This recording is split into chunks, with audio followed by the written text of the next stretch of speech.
to be doing spooky news in observation of the Halloween season coming up soon. Get your costume ready. But tonight we're going to hear a couple of stories that are a little bit on the darker side. So, let's get started with story one. In an act of just incomprehensible cruelty, the father that stands before you lined up his 3 young boys and he executed them in his own home with a rifle. We know that one of the boys was able to flee into a field around the home. The father hunted that boy down and executed him in front of the witnesses. He is the person they rely upon to keep them safe from harm. And he executed them in cold blood. On the same admission, Judge, he has committed one of the most monstrous, cravingly cowardly acts that will ever be our misfortune to see. He planned the events of this day. This was the man that every day they woke up looking to for protection and love.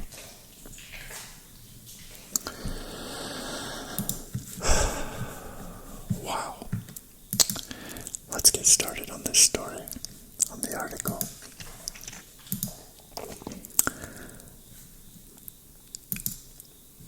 This is the events.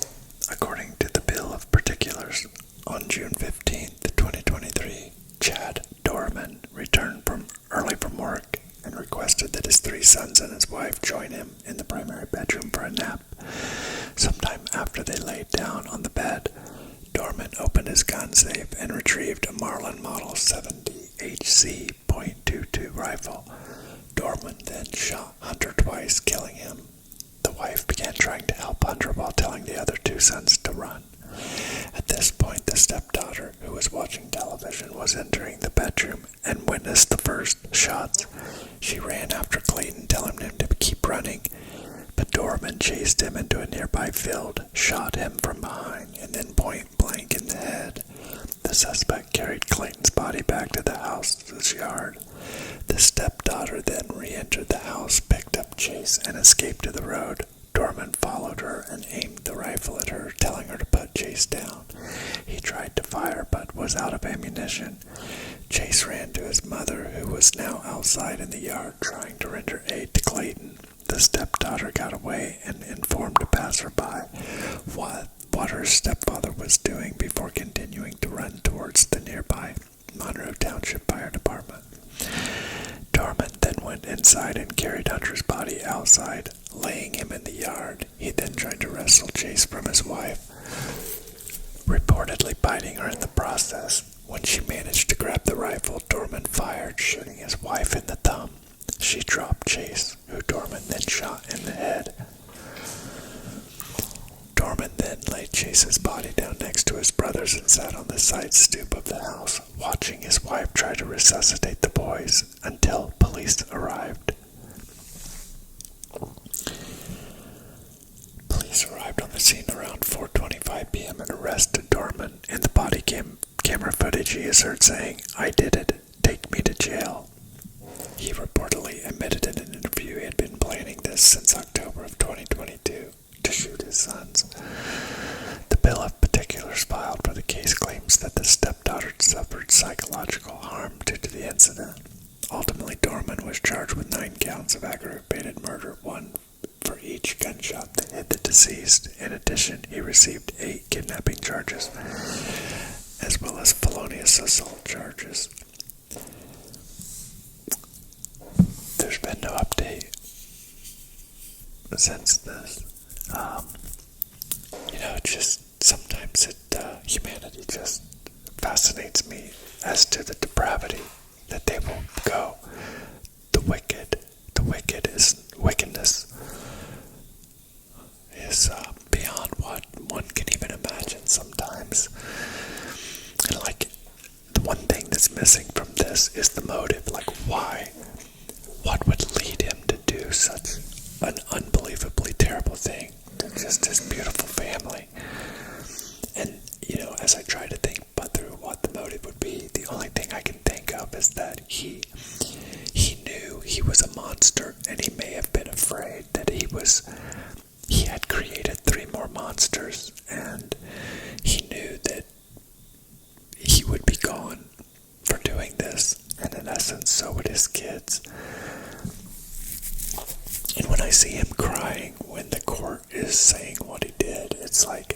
I don't think he's crying for himself. I think he's crying out of true remorse, but it's got to be mental illness, There's got to be something within him that he has in his own mind. He believes he's a monster.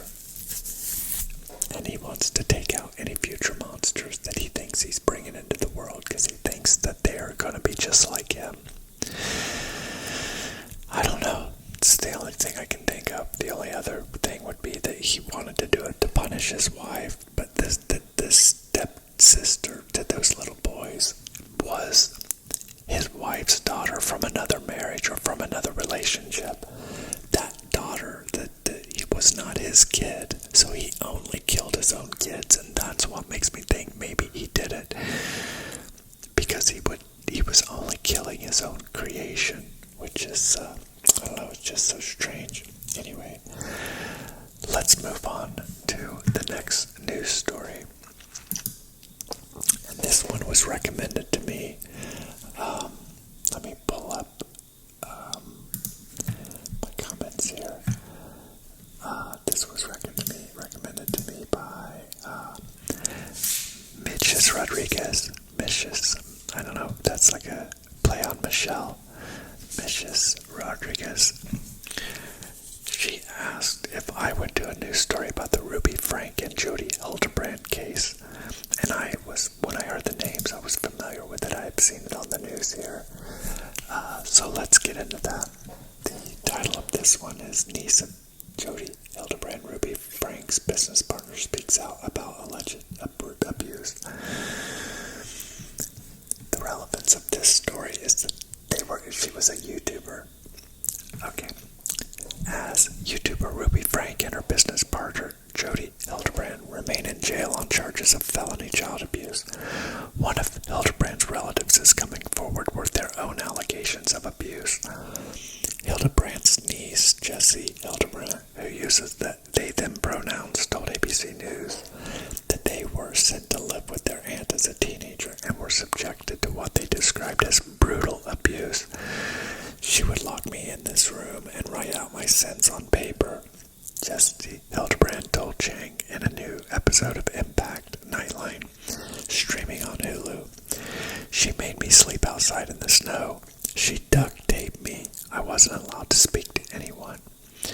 Jody Hildebrand, a licensed therapist who voluntarily agreed to a surrender and limitation of her therapy license last month, barring her from practicing in the state until the case is resolved, was arrested and charged with 6 counts of felony child abuse in late August after Franke's 12-year-old son escaped through a window in her house, where he was allegedly being held, and ran to a neighbor's home pleading for food and water, according to authorities.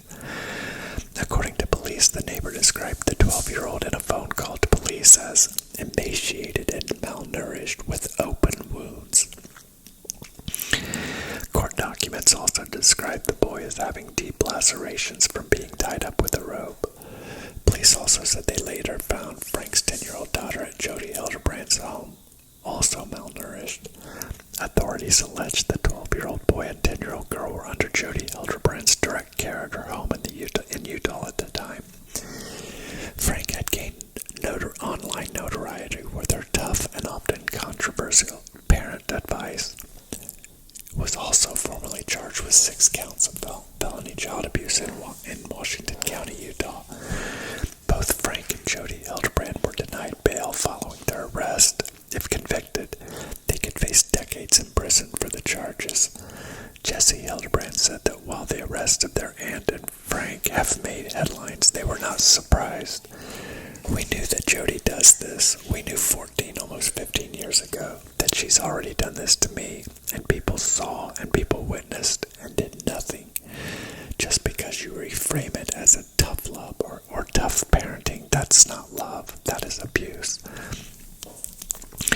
Jessie Hildebrand also alleged the parenting ideas shared online by Franke on her various social media pages were the brainchild of Jody Hildebrand. I understand why the public is focusing on Ruby. It's Ruby's children. But all of these theories and these modalities and these parenting ideas, that all comes from Jody. Franke, a mom of 6 children with her estranged husband Kevin, rose to fame by offering parenting advice on YouTube, some of it controversial controversial. For example, in one instance, Frank received criticism online for saying she had kept food from her kids as punishment.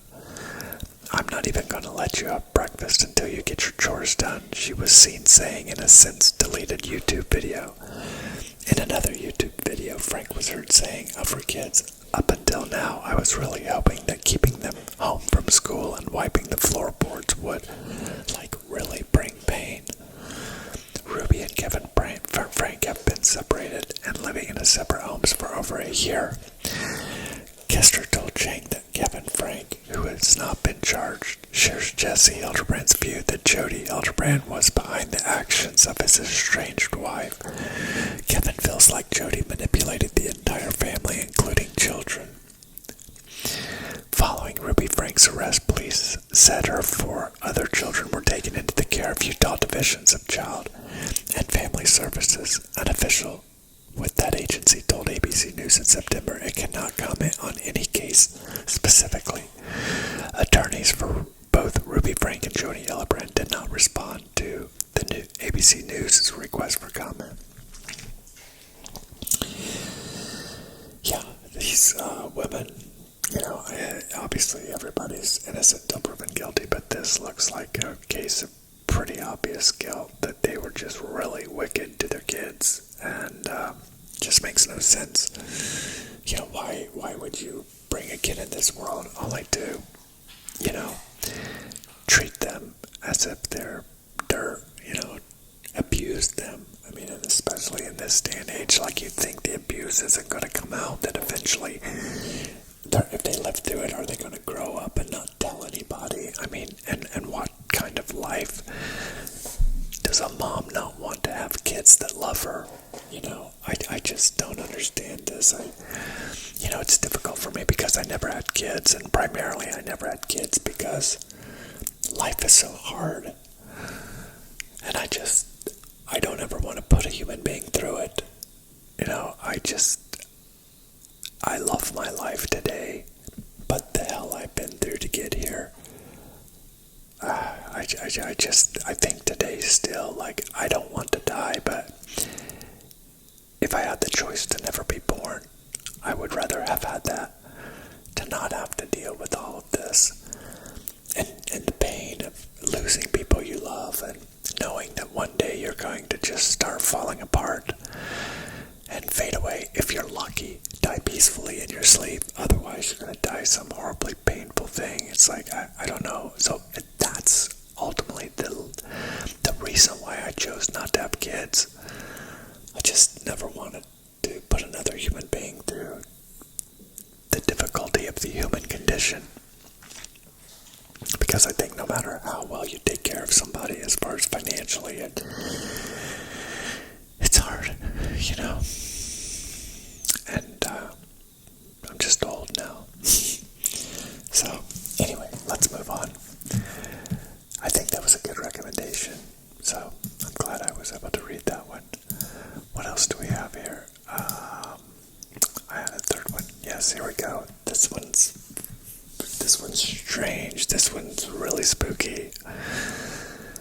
This one takes place in Colorado in the United States. All of these stories are from the United States. I'm going to try to expand this a little bit next time to get some world news in here, because I don't want to discriminate against my subscribers in other countries, because I appreciate and love you all the same. Speaking of subscribers, if you're new here, please subscribe, and if you're not, please give me hit the like button.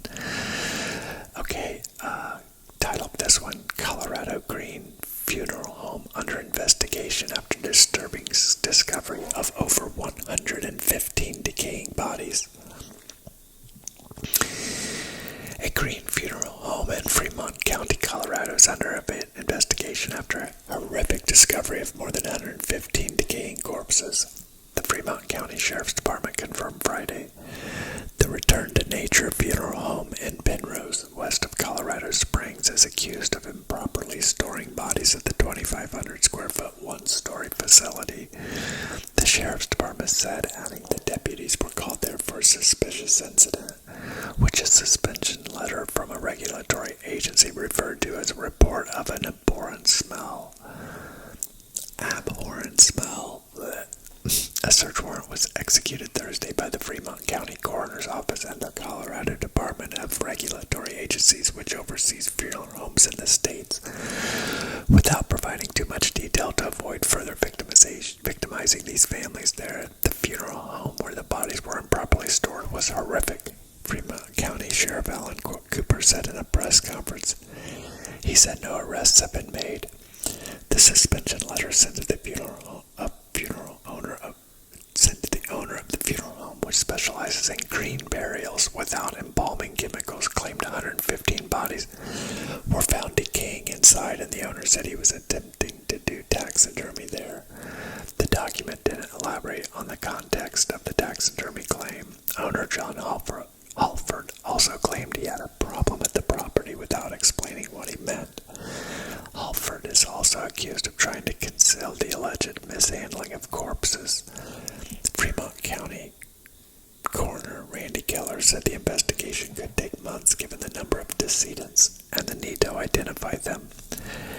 I want to assure everyone, Keller added, taking a long pause, that the loved ones in this facility will be treated with the utmost care and respect. Our hearts go out to everyone impacted by this tragedy, and we will take every measure possible to get families the answers they deserve. Some identifications would require taking fingerprinting, finding medical or dental records, and DNA.